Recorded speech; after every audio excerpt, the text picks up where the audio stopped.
Olá pessoal, 11 de fevereiro de 2023, 14 horas, e aqui estou para dar continuidade ao estudo da obra Em Busca da Verdade, realizado pelo canal Mood, e eu sou Vitor Antenori Rossi.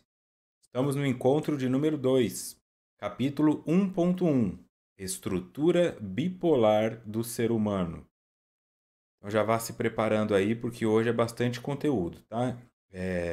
Eu vou ficar de início aqui na parte teórica, junguiana, e depois nós vamos mais para a Joana, tá? Então, aguentem firme aí. Direto em Joana. O objetivo essencial da existência humana, do ponto de vista psicológico, na visão junguiana, é facultar ao indivíduo a aquisição da sua totalidade, o estado luminoso, e lhe faculta o perfeito equilíbrio dos polos opostos. Objetivo essencial da existência humana.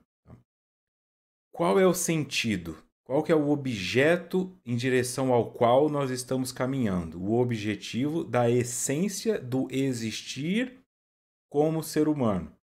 Porque quando nós falamos aqui de existir como ser humano, além da questão espiritual, são as questões específicas do corpo físico. Isto é a experiência humana, coisas que nós só podemos encontrar no corpo físico. A experiência humana nos coloca em contato com as dores, com os prazeres, com a morte, com as perdas, coisas que o espírito não vive, né, na vida espiritual, porque não tem esses sentidos fisiológicos. Tá? Então a Joana coloca que na visão junguiana é facultar ao indivíduo a aquisição da sua totalidade. No primeiro estudo, Joana colocou a ideia do indivíduo fragmentado.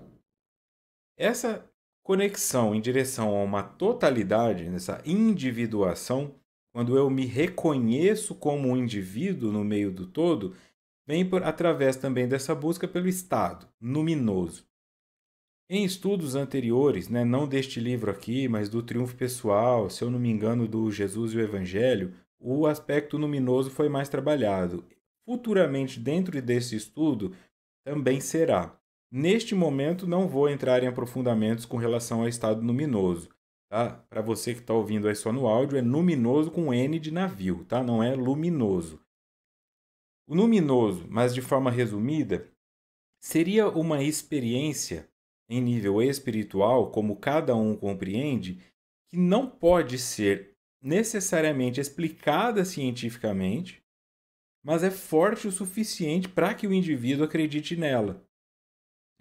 Quando a pessoa protestante vai lá buscar o batismo no Espírito Santo, a oração em línguas, aquilo é uma experiência luminosa para ela, se for verdadeira. Ela está sentindo uma coisa que ela não pode dizer para você exatamente o que é. É uma conexão profunda. Tá? Que um monge vai tentar alcançar isso, que o espírita vai tentar alcançar isso. É uma ideia de uma relação. Quando eu falo conexão, então, é uma ideia de conexão. Tá? Você se conecta, então você passa a sentir algo que até então você não sentia. Presume que não seja seu. Vi Deus, vi Jesus, senti Maria, são experiências luminosas, porque elas nos colocam nessa posição de interpretar algo que vem de fora. O outro pode te chamar de louco e tudo mais, mas você sabe que aquilo foi verdade. Faculta então o perfeito equilíbrio dos polos opostos. Isso vai ficando mais claro daqui a pouco. O Jung havia estabelecido que o ser humano é possuidor de uma estrutura bipolar, agindo entre esses dois diferentes estados da sua constituição psicológica, qual ocorre com os arquétipos ânima e ânimos. Toda vez que lhe ocorre uma aspiração, o polo oposto insurge, levando-o ao outro lado da questão. Volto aqui depois, nota do expositor. Carl Gustav Jung nasceu em 1875 e morreu em 1961. Foi um psiquiatra e psicoterapeuta suíço que criou a psicologia analítica, e com ela alguns conceitos psicológicos conhecidos, incluindo o arquétipo, o inconsciente coletivo, o complexo, a sombra e a sincronicidade. A ideia de arquétipo, a ideia de inconsciente coletivo já existia em outros autores, o próprio Jung fala isso. Tá? Não é que ele criou isso, ele trouxe isso para a psicologia, para a psiquiatria, como uma função importante. Jung, portanto, foi um discípulo de Freud e, em dado momento, ele entendeu que Freud limitava muito a interpretação das coisas baseado em questões sexuais, de pulsões instintivas, de libido. Jung acreditava que existia algo além daquilo. Então ele foi seguir outro caminho, né? Freud virou a cara com ele, mas ele continuou falando de Freud nos seus estudos, nos seus seminários, mas Freud negou, né? Porque Freud tinha essa questão com o ego mais fragilizado, né? Isso é sabido dele, né? Não é uma opinião minha. Ele tinha muitas resistências. Então, talvez justamente por essa questão da projeção, por ele ter em si mesmo vários conteúdos sexuais não resolvidos ou não elaborados, ele entendia que tudo era assim. Jung fez um olhar de tentar compreender que aquilo que ele enxerga é o que ele enxerga, mas que ele precisa que o outro traga aquela verdade para ele compreender se aquilo faz sentido ou não. Freud desenvolve então a associação livre, que é deixar a pessoa falando para chegar ela mesma às respostas, como eu já expliquei de Sócrates com a maiêutica, e Jung vai para esse lado, mas ele tenta interpretar símbolos. Por isso, Jung considera muito importante a arte, a interpretação de sonhos, não a interpretação de manual, sonhou com cobra, vai ser traído, mas a interpretação dos símbolos, né? Construções de mandalas e tudo mais. Ele foi compreendendo que as comunicações inconscientes, independente do país, se é um cara lá no Quênia ou um cara na Suíça, quando elas vão se desconstruindo da linguagem verbal, no sentido de o idioma suíço, por exemplo, ou o idioma queniano, um dialeto, eles acabam chegando num lugar parecido. Tem uma coisa na nossa origem, que é esse arquétipo, esta imagem primordial, que nós nos conectamos a ela, seja o suíço, o alemão, o brasileiro ou o argentino.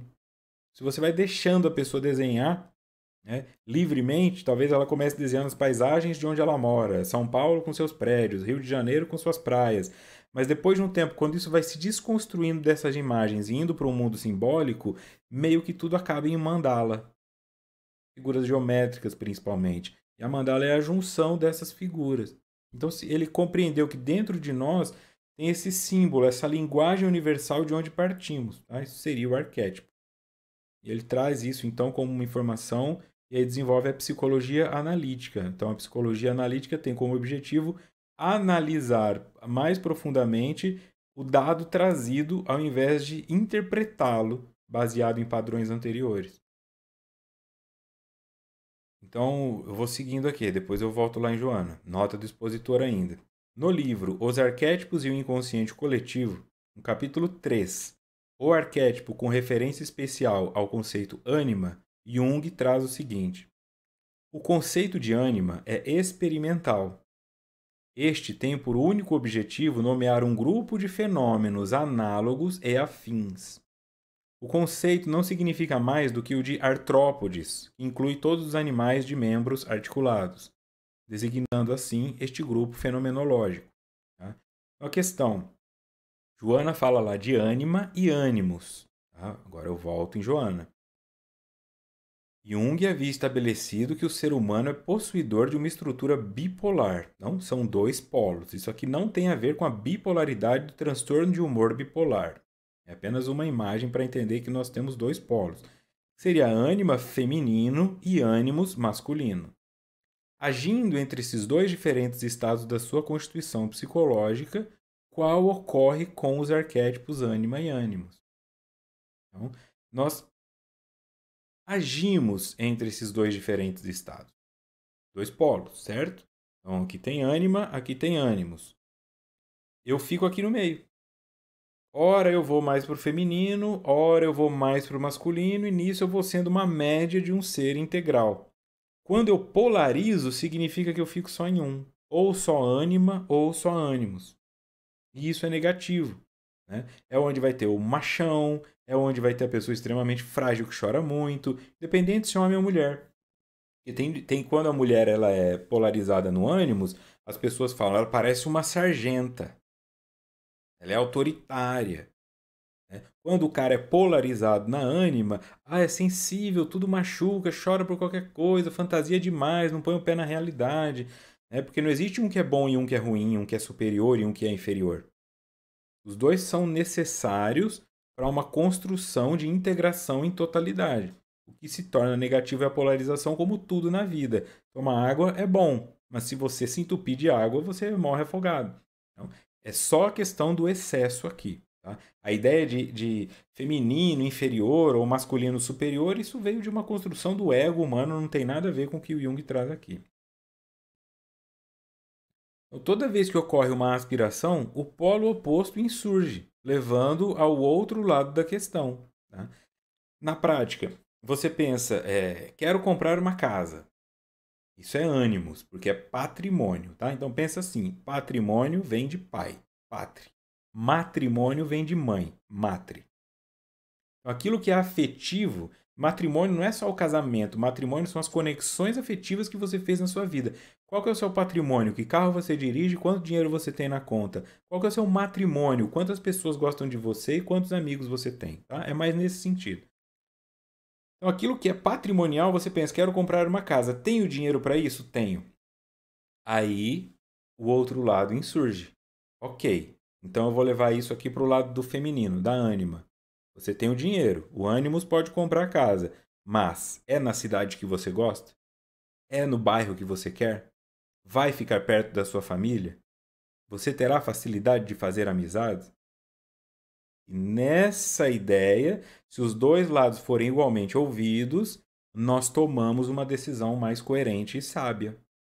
Quando só um dos lados é ouvido, é como um casamento onde só o marido ou só a esposa fala. E quando o outro vai abrir a boca, fala: cala a boca, eu já sei o que eu estou fazendo. Isso internamente, tá? Quando é assim internamente, você vai projetar. Então a pessoa que dentro de um casamento, e aqui tanto faz se homem, homem, mulher, mulher, trans e trans, é sobre o símbolo. Quando uma pessoa está dentro de um casamento, mas vamos pegar assim, um homem e uma mulher. E nesse casamento, esse cara só fala e só usa a mulher como objeto sexual, só procura ela para sexo, mas na hora de pedir opinião das coisas prefere os amigos, ele está polarizado no ânimos. E essa mulher que aceita ficar nessa situação está polarizada na ânima. Então, os dois funcionam. E não querem sair. Então, às vezes, é funcional na doença. Tá? Então, o cigarro faz mal para você, mas você gosta dele. As pessoas falam, para de fumar, senão você vai morrer. É a mesma coisa, larga esse cara, ele só te humilha, larga essa mulher, ela não te escuta. Mas o indivíduo não consegue pensar, porque naquele momento aquilo faz sentido. Quando ele se equilibra, por isso que quando as pessoas vão para a terapia, às vezes o casamento acaba. Elas vão para resolver o casamento e na verdade descobre que nunca houve o casamento, que o que havia eram duas pessoas projetando. Quando ela se integra, ela fala, eu não preciso disso. O outro é metade de tudo, eu quero alguém um pouco mais completo. Aí o casamento termina. E a outra pessoa que não fez o processo terapêutico, que não entrou em contato com isso, fala, me usou, me enganou, estava comigo esse tempo todo, tudo que eu fiz por ela, porque não compreende o outro lado. Porque não tem ele desenvolvido.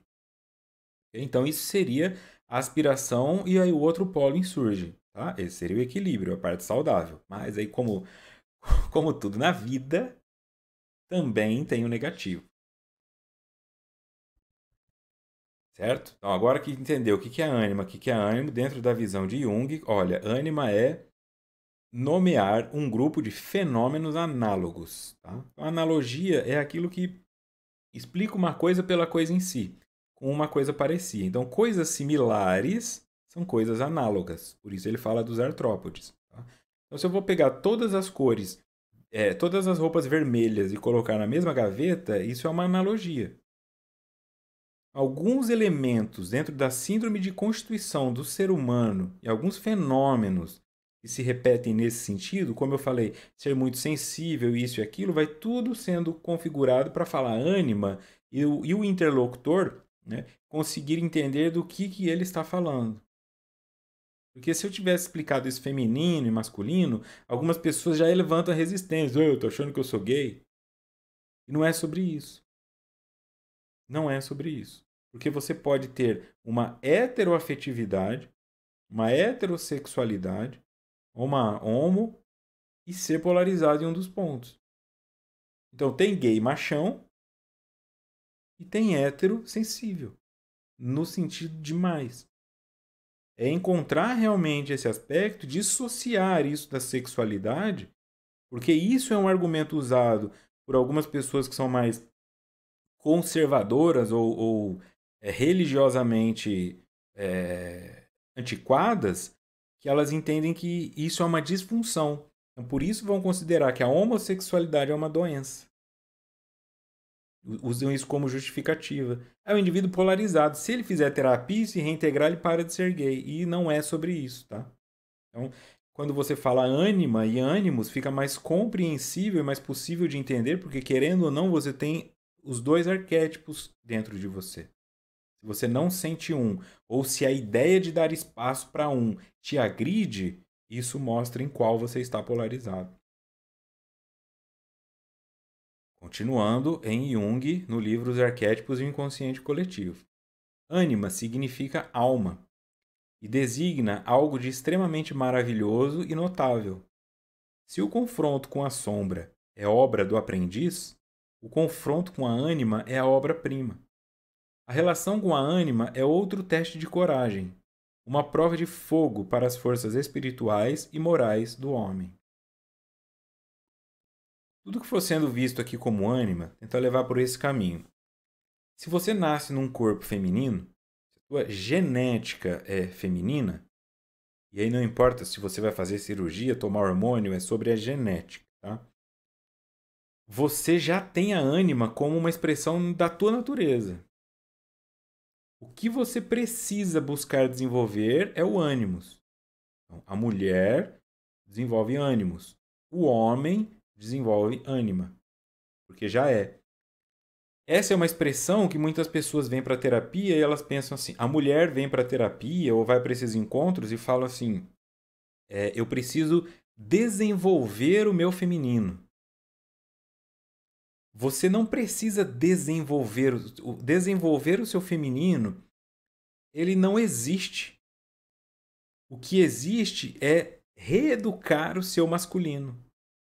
Porque o teu feminino não está crescendo, não é porque ele não está sendo nutrido, é porque ele está sendo sufocado. Você é mulher. Se você fizer nada, o teu feminino desenvolve. Porque essa é a tua natureza. Elas vão e vão fazer. Eu vou abraçar outras mulheres, eu vou entrar em contato com outras mulheres, eu vou ouvir histórias de outras mulheres, nós vamos dançar e tudo mais. Isso é viver o feminino. Mas ele sempre foi seu. O que te impedia de fazer isso e, portanto, a ele não se desenvolveu é porque a sombra do masculino era muito forte. Um pai machista, uma mãe machista, uma sociedade machista, um conteúdo machista, porque é do ânimos. Você achou de alguma maneira que aquilo poderia ser uma representação de fraqueza. Então, não foi nesse caminho, não foi nesse desenvolvimento e ficou ali. E o homem é a mesma coisa. Não tem que desenvolver o masculino. Aí eles vão para eventos fechados só com homem, gritar como se fossem tribais, fazer a raca dos neozelandeses e tudo mais. Isso é assim, já é seu. Já é seu. Então, quando que você percebe mais ou menos o que é seu? Quando você bebe e perde o controle, quando o álcool tira o teu controle. Aí fala, mas a mulher era toda santinha, subiu na mesa dançar. Isso é dela. Sempre foi. O álcool não faz ninguém subir à mesa. Não dá vontade de dançar na pessoa. O álcool liberta a pessoa do bloqueio que a impedia de fazer isso. Eu já tomei muitos porres ao longo da minha vida e nunca subi para dançar numa mesa. Então é sobre o que você faz. Isso não está dentro de você. Aí fala, a mulher bebe, aí ela fica promíscua. Não é, ela tem a sexualidade, ela tem o desejo, mas como cresceu ouvindo que não podia transar, tem que beber primeiro, mas sempre esteve ali. Essa é uma ideia. Aí o cara machão bebe e faz o quê? Chora. O garçom. Mas sempre esteve ali esse choro, fica claro isso? Então a nossa expressão é compreender. Para de bloquear que o negócio cresce. Quer desenvolver, quer sentir mais o teu feminino? Vá trabalhar na terapia o teu masculino, não o feminino. Vá reeducar o seu masculino para que ele dê mais espaço. O masculino na prática são seus pensamentos. Seus bloqueios dogmáticos, o excesso de razão, as neuroses. Elas impedem você de sentir, mas já está aí dentro, é teu. E do mesmo lado, o sentido masculino. Vá para a terapia desbloquear os teus sentimentos que te bloqueiam muito, para que você possa pensar com mais clareza.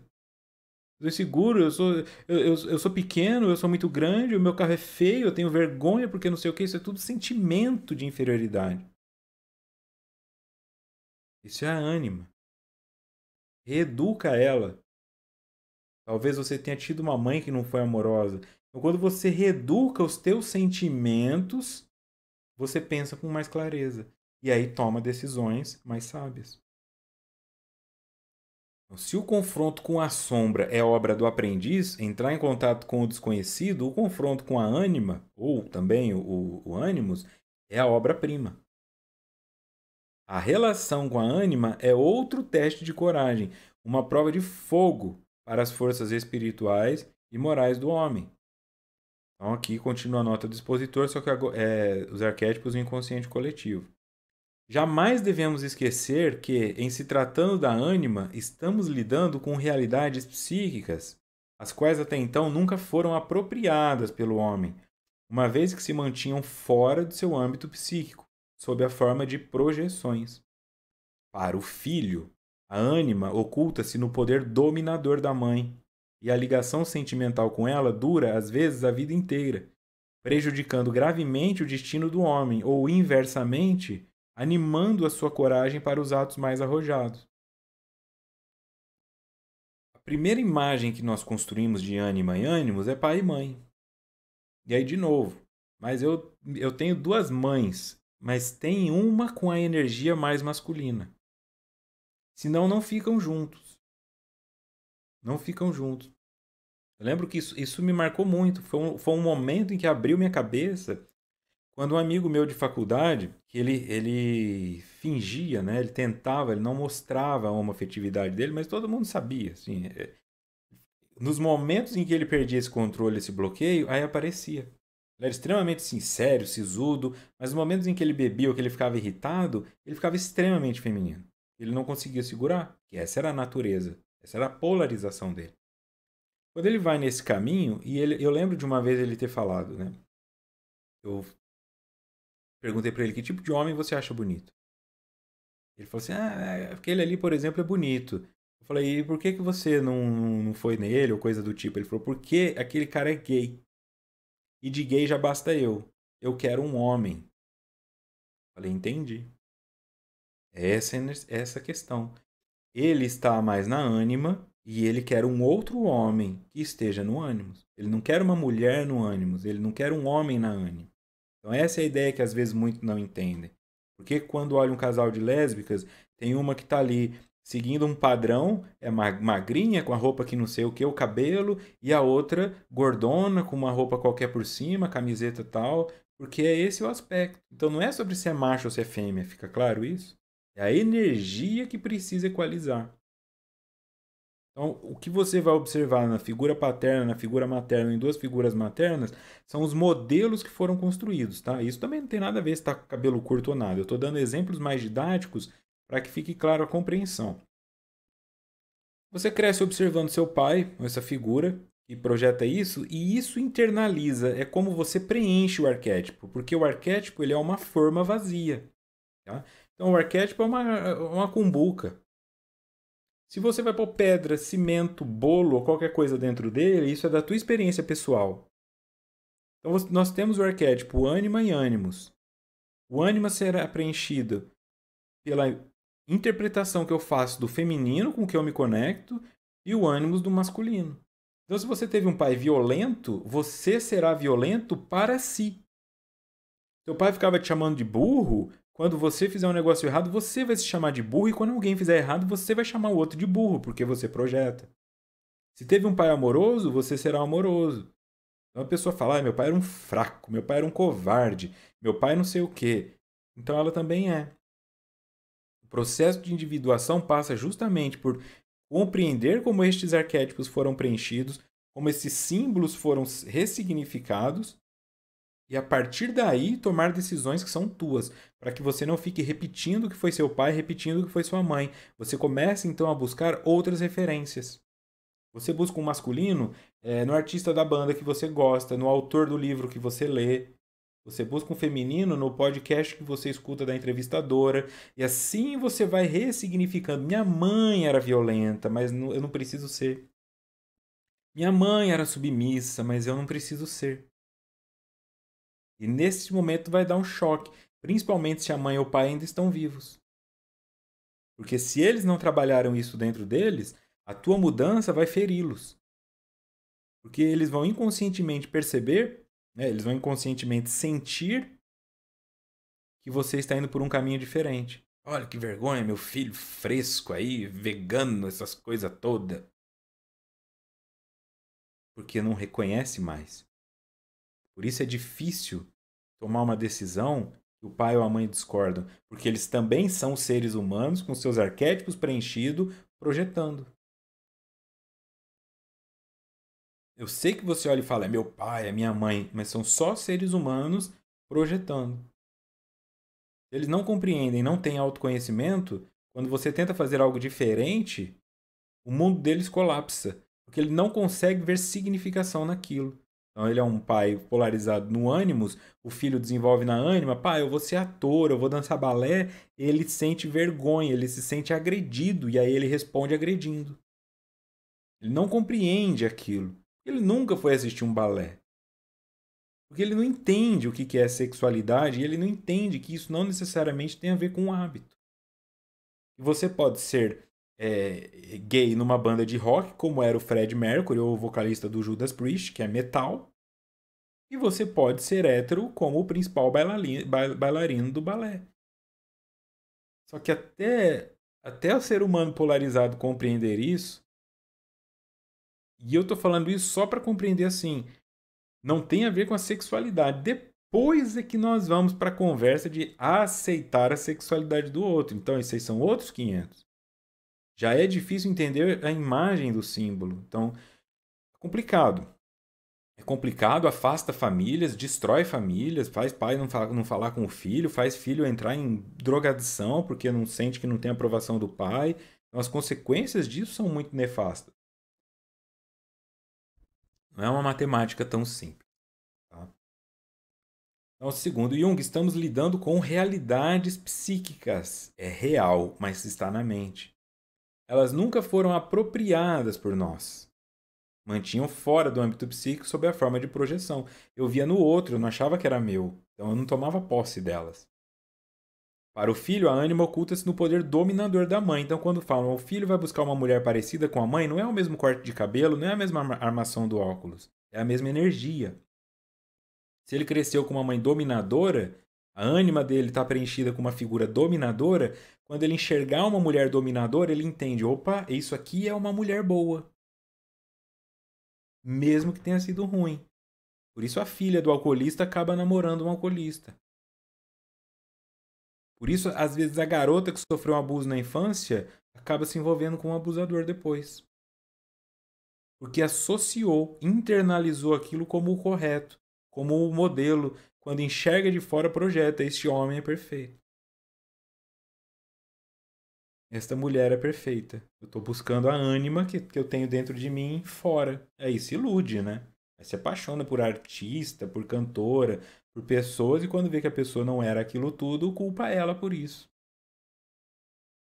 Seguindo em Jung. Agora no capítulo 4 do livro Os Arquétipos e o Inconsciente Coletivo. O capítulo 4 é Aspectos Psicológicos do Arquétipo Materno. Eu falei, respira aí, aguenta firme que essa informação é importante. Mesmo que você sinta que não está compreendendo tudo neste momento, mas eu acredito que sim, eu estou tentando ser o mais didático possível, o teu inconsciente está absorvendo. E esse estudo fica aqui também. Depois você volta e assiste de novo a parte que não fez sentido. Porque como é um argumento difícil para o ego, suas resistências vão aparecer. Você não quer ouvir isso que está sendo dito aqui. Você precisa, mas não quer. Porque isso tira você do status quo, da zona de conforto. Faz você questionar um monte de coisa. Faz você se arrepender de ter brigado com seu filho. Faz você sentir vergonha de não falar com ele há 3 anos. Faz você entender por que você terminou aquele namoro e era uma pessoa boa e agora você não achou ninguém igual a ela. E é doloroso entrar em contato com isso. Perceber que foram apenas encenações e projeções dos papéis que você montou. E, na verdade, você não estava se relacionando com as pessoas em si. Estava apenas se relacionando com a projeção. Isso dói muito. Então é natural que as suas defesas estejam em pé neste momento. Jung. No homem, o complexo materno nunca se encontra em estado puro, isto é, ele vem sempre misturado ao arquétipo da ânima, resultando daí o fato de as afirmações do homem sobre a mãe serem quase sempre emocionais, isto é, preconceituosas, impregnadas de animosidade. A possibilidade de examinarmos os efeitos do arquétipo da mãe livre da interferência da animosidade só existe na mulher, o que poderá dar certo apenas nos casos em que ainda não se desenvolveu um ânimos compensatório. Então, por isso é difícil para o cara que fale mal da mãe dele. Eu não vou conseguir olhar para um homem e compreender como que é o arquétipo materno dele. Só na mulher, e uma mulher que não tenha desenvolvido um ânimos compensatório. Portanto, um ânimos que eclipsou o materno dela. É uma análise difícil de compreender. Então, quando as pessoas falam assim, eu sou pai e mãe do meu filho. Não é. Não tem como ser. Você é mãe e o pai é ausente. Não existe essa coisa de pai, né? As pessoas falam, eu sou pai, pai não existe. Nem pai, nem mãe. O outro é ausente. Isso tem que ficar claro. Claro no sentido de luz mesmo. Porque você precisa aceitar que o seu filho, sua filha, tem um pai ausente. Essa é a construção do ânimos deste serzinho. A ausência. Então você pode desenvolver o amor, o afeto, mas não ocupar este local. Porque é uma referência do qual ele vai buscar. Ele não pode buscar as duas referências numa pessoa só. Né? Isso não é positivo. É importante que as duas referências sejam buscadas fora. Mas o que eu faço então? Arrumo qualquer pai para o meu filho? Não, é compreender que naturalmente ele fará esse deslocamento. Ele vai identificar um professor, um jogador de futebol, um colega um pouco mais velho, um tio, mas é natural, você não precisa se preocupar com esse espaço. Essa é uma busca inconsciente. Você fez. Por isso tem gente que fala: eu nunca me conectei muito com o meu pai. Para mim, meu pai foi meu avô. Mas não é que o avô foi pai, o avô foi avô. Mas é que na hora de preencher o arquétipo masculino, o paterno, as informações que o avô dava faziam mais sentido, preenchiam mais. As do pai foram rejeitadas. E assim você vai compreendendo um monte de coisas no mundo, né? Seguindo. Então, por isso Jung coloca aqui que pode dar certo em alguns casos, né, da pessoa seguir em frente quando ele projeta isso da mãe, mas eu só consigo perceber essa pureza quando está na mulher. Porque o homem vai misturar o arquétipo materno com esses conteúdos da ânima, de como ele tem internalizado. E aí é por isso que muitas vezes ele vai procurar isso numa esposa quando ele pretende ter filho. Ele quer dar para o filho dele a mesma mãe que ele teve. E a mulher a mesma coisa com relação ao marido ou com a própria no sentido de mãe. Quero ser para o meu filho uma mãe igual a minha mãe foi para mim, ou então quero ser o oposto do que minha mãe foi, se internalizou negativamente. Voltando em Joana.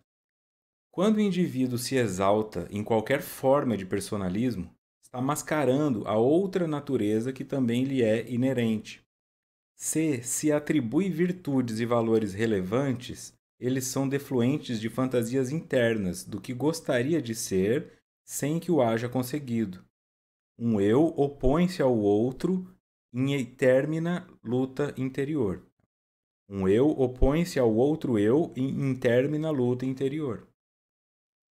Quando o indivíduo se exalta em forma de personalismo, porque eu sou, porque eu fui, porque eu não sei o que, segundo Joana, ele está mascarando a outra natureza que também lhe é inerente. Ah, porque eu nem choro, eu sou um cara completamente bem resolvido, eu não gosto dessas coisas de mimimi, não. Vai ver a ânima dele é toda ferida, remendada. É isso. É como pegar aquela pessoa que tem o carro todo arrumadinho, mas chega na casa dela é uma bagunça. Ela tenta compensar. Este mecanismo de compensação, né? Ou quando as mulheres falam assim, ah, o cara compra um carro grande porque tem um pênis pequeno. É um movimento assim, eu vou tentar chamar atenção para uma outra coisa para que não percebam algo aqui dentro. Então, quem fica falando que é o sábio da razão e não sei o quê, provavelmente tem uma questão emocional bem assim, rudimentar. E quem fica falando que é a sábia, namastê, zen de todas as coisas, não tem dinheiro para pagar a conta, não sabe de onde tirar dinheiro, é todo enrolado com questões práticas.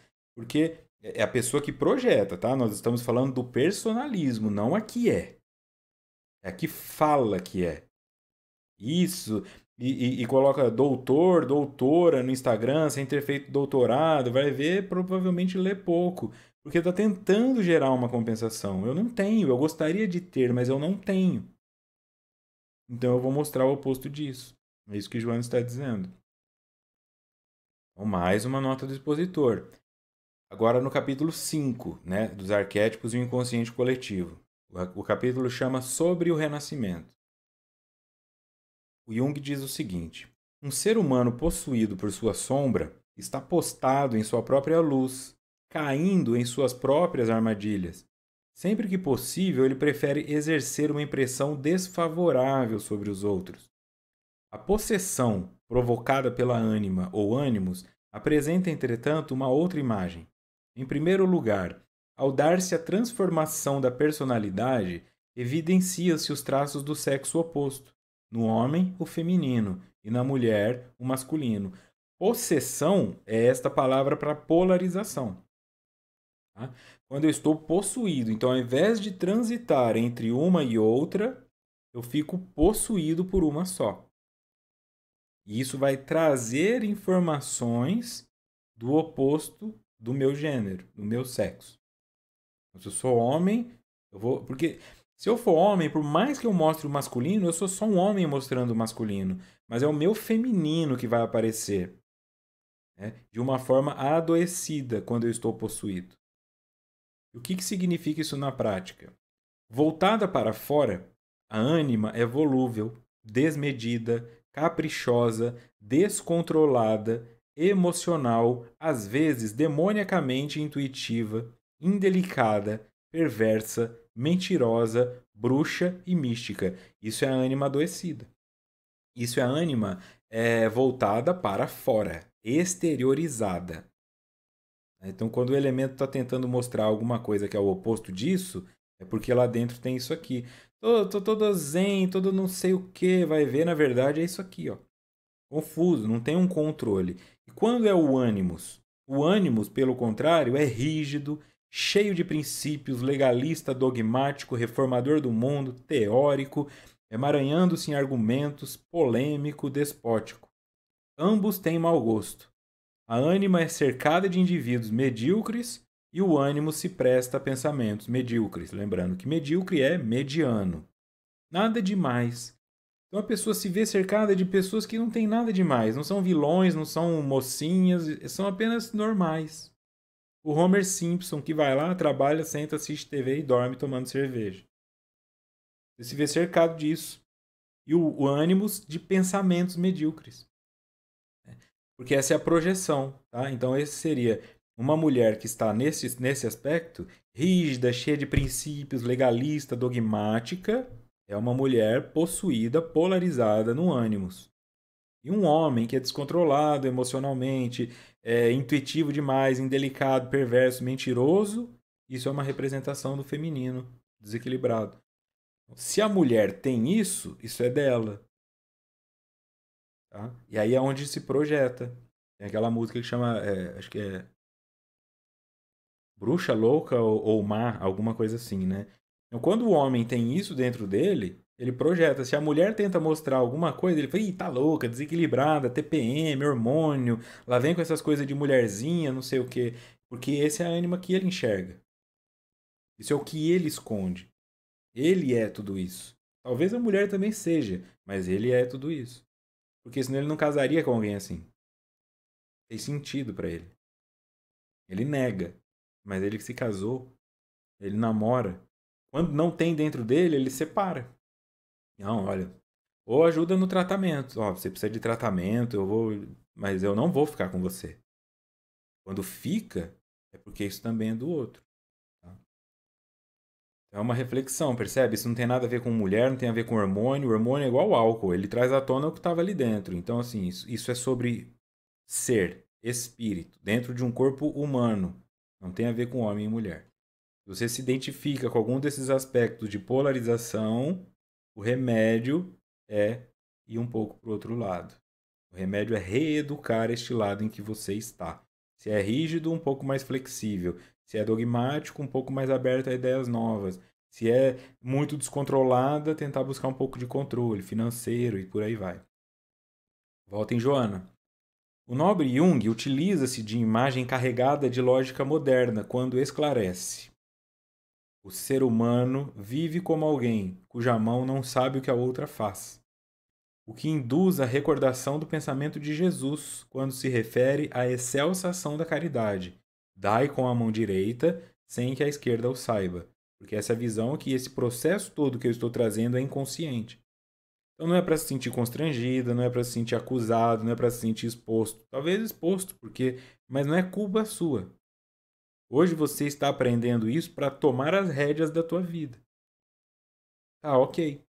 Até agora eu fui assim. Eu culpei os outros por tudo, eu fiz tempestade em copo d'água, ao invés de assumir a responsabilidade, eu chorei, me fazendo de vítima, beleza. Daqui pra frente, mude. Mude, porque isso vai ser bom pra você. Neste momento está bom porque você conquistou o mundo ao teu redor, mas não tem nada melhor do que a autonomia. Se você não sabe disso, é porque você ainda não esteve lá. Depois que você perceber que assumir a responsabilidade pelo erro dá menos trabalho do que dar uma volta para convencer o outro de que na verdade você foi vítima, você não vai mais querer o vitimismo. Isso vai se dando com tudo, com todas as coisas, controle do dinheiro, dá conta, põe no papel. Assiste um vídeo no YouTube que te ensina a controlar gasto, baixa um aplicativo que te não precisa ficar desesperado. Não sei esse negócio aqui, faz você. Faz você. Faz você. Controla um cartão de R$ 200, se for o problema. Se você não consegue controlar um de 3 mil, de 20 mil. Controla um de R$ 200. Vai dentro do teu orçamento. Põe um limite de R$ 200 e tenta controlar. Se perdeu, tudo bem, R$ 200. Talvez você consiga pagar. E assim você vai tomando posse, né? De si mesmo, de si mesma. Stevenson, o inspirado poeta inglês, bem traduziu esses dois polos na sua obra genial, O Médico e o Monstro, quando o Dr. Jekyll era vítima do Sr. Hyde, que coabitava com ele no seu mundo interior, expressando toda a inferioridade que o médico buscava superar no seu ministério sacerdotal. Nota do expositor. Robert Louis Stevenson nasceu em 1850 e morreu em 1894. Foi um influente novelista, poeta e escritor de roteiros de viagem britânico, nascido na Escócia. Considerado um dos mais importantes escritores britânicos do século XIX, está entre os autores mais traduzidos em todo o mundo. E aqui, né, o artigo, nota do expositor, o artigo é O Médico que é o Monstro, da Onciência, escrito por Carlos Orsi. O Médico e o Monstro, tá? Então tem livro, tem filme sobre isso. É um médico e um cientista, homem bom e carindoso, Dr. Henry Jekyll. Ele cria uma droga que altera sua aparência física e elimina suas inibições éticas e morais, dando origem a um detestável vilão, o Sr. Edward Hyde. Seguem-se consequências trágicas. Lições de moral. Primeiro, é perigoso brincar com a natureza, com as leis de Deus. Segundo, todo ser humano é, na verdade, dois: uma natureza boa e outra natureza má, em conflito constante. E hide em inglês é esconder, né? Então ele pôs aqui com Y, mas o Sr. Edward Hyde também é uma representação do que estava escondido. Tá? Então o Jekyll, ele é um médico maravilhoso, todo mundo gosta dele, é uma pessoa ótima. Quando ele entra em contato, né, com isso que ele cria, aí aparece, é meio como se fosse um Hulk, mas é um monstro. Por isso é o médico e o monstro. A forma dele muda, ele perde os bloqueios éticos, então mostra que aquilo sempre esteve nele. O que impedia aquilo de aparecer eram os bloqueios, o medo de ir para o inferno, o medo da sociedade, o medo de perder os pacientes, o medo. E nós vamos enxergar isso. Né? Quantas coisas você não deixou de dizer na tua rede social por medo de perder cliente? Quantas coisas você não deixou de fazer por medo do que os outros iriam pensar? Mas que quando não tem ninguém olhando, o esposo, o teu marido, eles sabem quem é você. Você fala, gente, vamos orar pelo país, porque não sei o quê. Quando não tem ninguém olhando, por que alguém não mata esse cara? Esse é um monstro. E essa é a ideia de que todos nós temos esse monstro. Então, essa luta constante entre sombra e luz, essa luta constante entre eu superior e eu inferior, é o que nos leva ao desgaste, ao conflito e às projeções. Então, todo aquele que de alguma maneira mostra a nossa sombra, nós queremos atacar. Olha esse cara fazendo isso, que absurdo. No fim, no fundo, a pessoa está dizendo: olha esse cara fazendo o que eu não posso. Que coisa horrorosa. Eu não aceito isso. Né? Mas essa coisa horrorosa está dentro dele. É isso que Joana fala. Né? O Sr. Hyde coabitava com o Dr. Jekyll no seu mundo interior, expressando toda a inferioridade que o médico buscava superar no seu ministério sacerdotal. A pessoa entra em contato com isso e fica em choque. Por isso tem gente que vem para terapia para culpar o marido, quando descobre que na verdade a culpa é dela, a responsabilidade é dela, muda de terapeuta. E se não um terapeuta funcionar, vai mudar de marido, mas não vai reconhecer. Até que a dor venha, né? Porque quem não aprende pelo amor. Continuando em Joana. O esforço terapêutico a desenvolver deve ser todo voltado para a integração do outro polo, o oposto, naquele que está consciente e é relevante, produtivo, saudável, caminho seguro para a completude. Esforço terapêutico. Terapêutico é aquilo que traz tratamento, aquilo que traz cura. Ela não fala esforço psicoterapêutico. Então isso também é comportamental. Isso também é religioso. Isso também é pragmático. Quando eu falo, baixa o aplicativo lá, põe R$ 200 ou R$ 20, não importa, no teu cartão de crédito e aprende a controlar 20, depois sobe para 40, 50, você está integrando algo que, deixa aí o meu marido que cuida das contas. Meu pai que faz isso para mim. Minha mãe que não sei o quê. Não é o outro. O outro pode ter uma função importante na sua vida, mas ele não pode ser objeto da tua dependência. Porque se o outro morre ou se o outro fala não, você entra em colapso. Minha mãe não fala comigo, e agora? Meu marido tá brigado comigo, eu não tenho dinheiro para comprar arroz. Você se pôs nesse sofrimento. E esse estudo vem para te mostrar, beleza, vamos sair dele? Não vai ser da noite para o dia. Porque você passou uma vida inteira atrofiando esse outro polo. Então, aí sim, ele não se desenvolveu porque o outro ocupou todo o espaço. Só que isso gerou um desgaste. Então, começa a encontrar um meio de dar espaço para o outro. Quer falar dos teus problemas todo dia? Não usa a tua esposa. Faz terapia. Porque às vezes a pessoa não pensa, ela chega em casa já falando, falando, e vai tirando a roupa, ou vai tirando a gravata, e vai cortando um pão, falando da esposa como foi o dia, mas às vezes ela não está afim.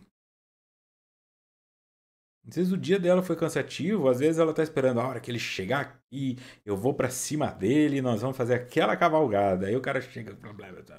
Desanima, porque não é função dela. Entende? Aí quando ela não tá por perto, você fica, cadê você? Onde é que você tá?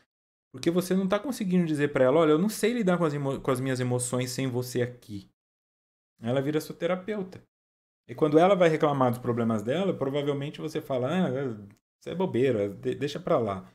Então, nesses locais eu quero te ajudar a perceber. É muito sutil.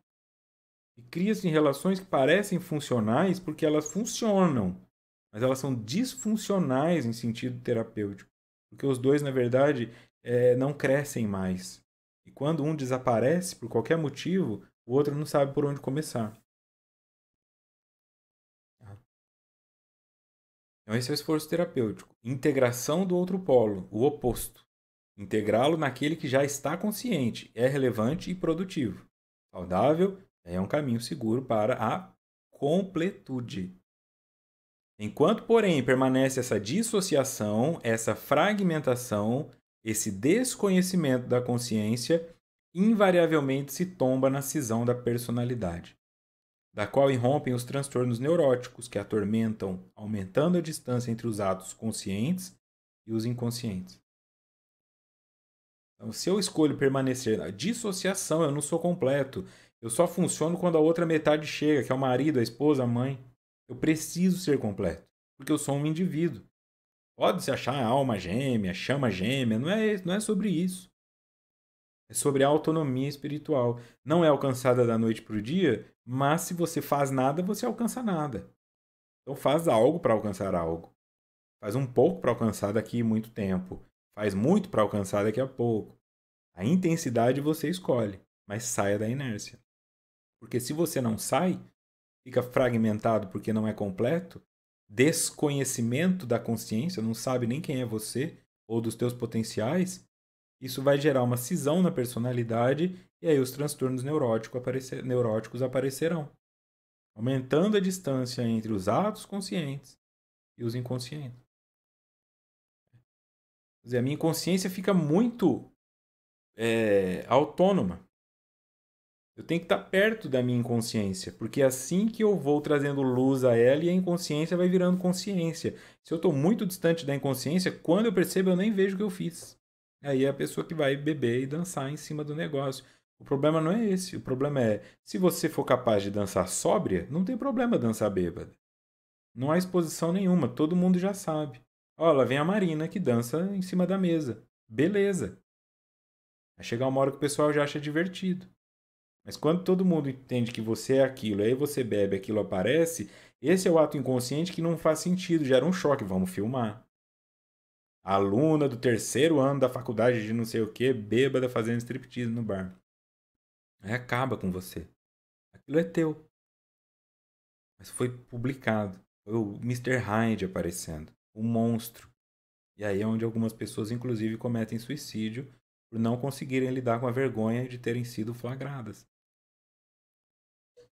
Porque elas mesmas ficaram em choque com o que elas viram.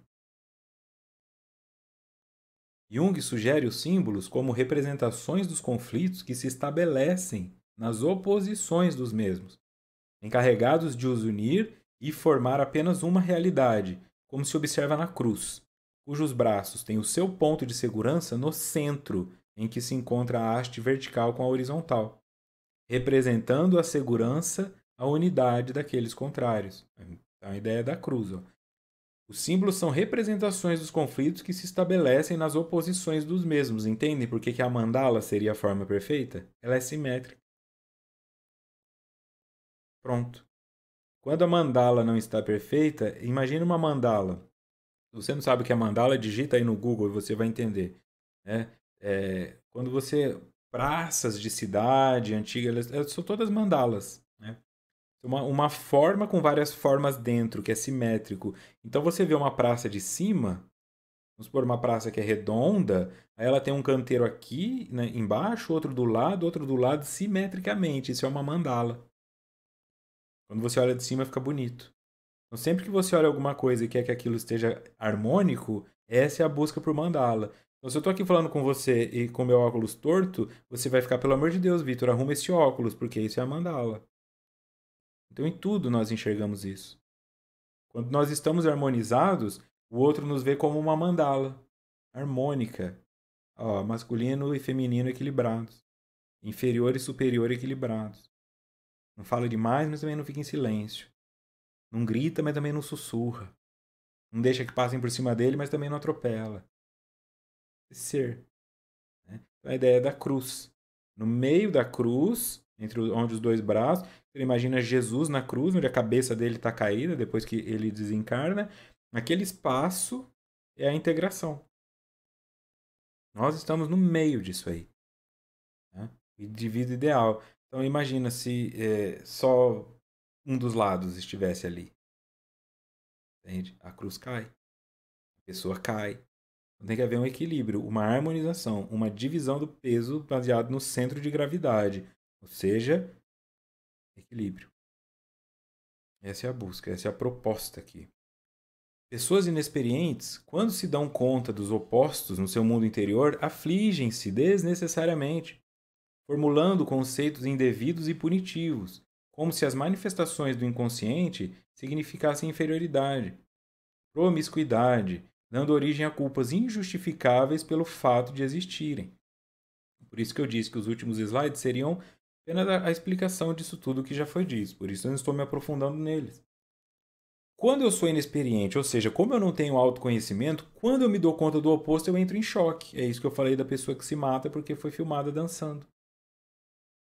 Porque eu entendo que aquilo é vergonhoso, constrangedor, é promíscuo, é inferior, que vergonha, por que eu fiz isso? A família fica com vergonha e desmorona tudo. Todo mundo faz sexo, cachorro faz sexo na rua, elefante faz sexo na África, mas se vaza um vídeo de uma pessoa fazendo sexo, ela quer morrer. A não ser que ela tenha vazado isso propositalmente por audiência. Qual que é o problema de duas pessoas fazendo sexo? Um tabu. É uma vergonha, promíscuo. Nossa, e ela ainda faz desse jeito. Por quê? Todo mundo só faz papai e mamãe?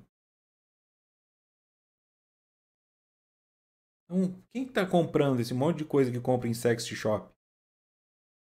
Chicote, algema, roupa de couro, látex. Quem que tá assistindo essas pornografias todas de tudo isso que tem? Mas aí quando aparece de alguém, vazou de uma pessoa que faz exatamente igual a mim ou até menos do que eu.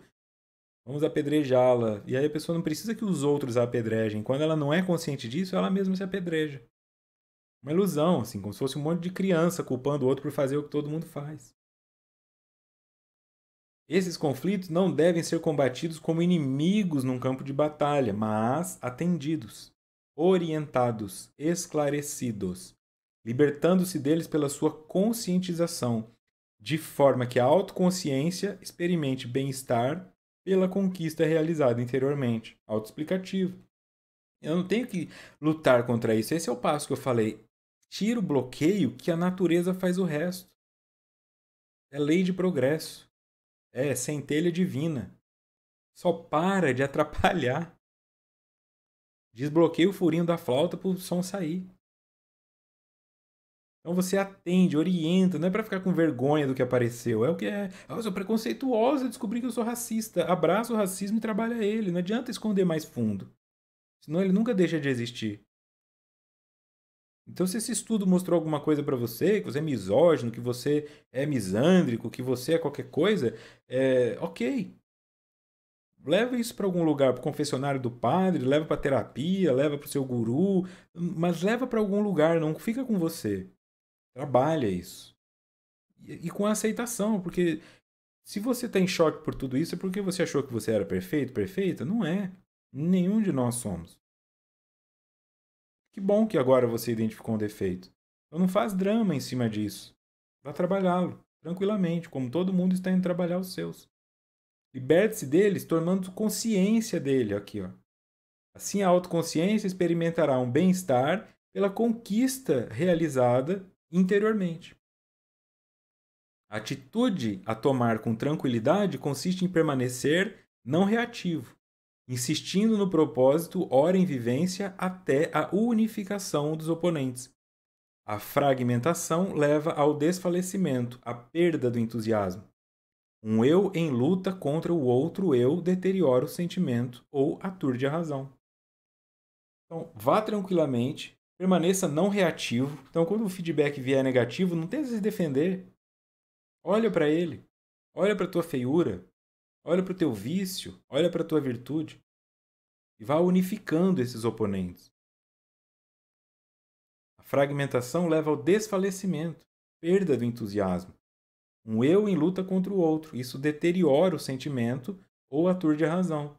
Ou seja, deteriora a ânima ou dá uma pancada no ânimos. Você fica desintegrado, só com uma parte funcionando. E nós precisamos das duas. Tá? Aí, mais explicado que isso, não sei se eu não consigo. Próximo encontro, dia 18 de fevereiro, capítulo 1.2. A contínua luta entre ego e self. Certo? Muito obrigado, então, pela presença de vocês, pela companhia.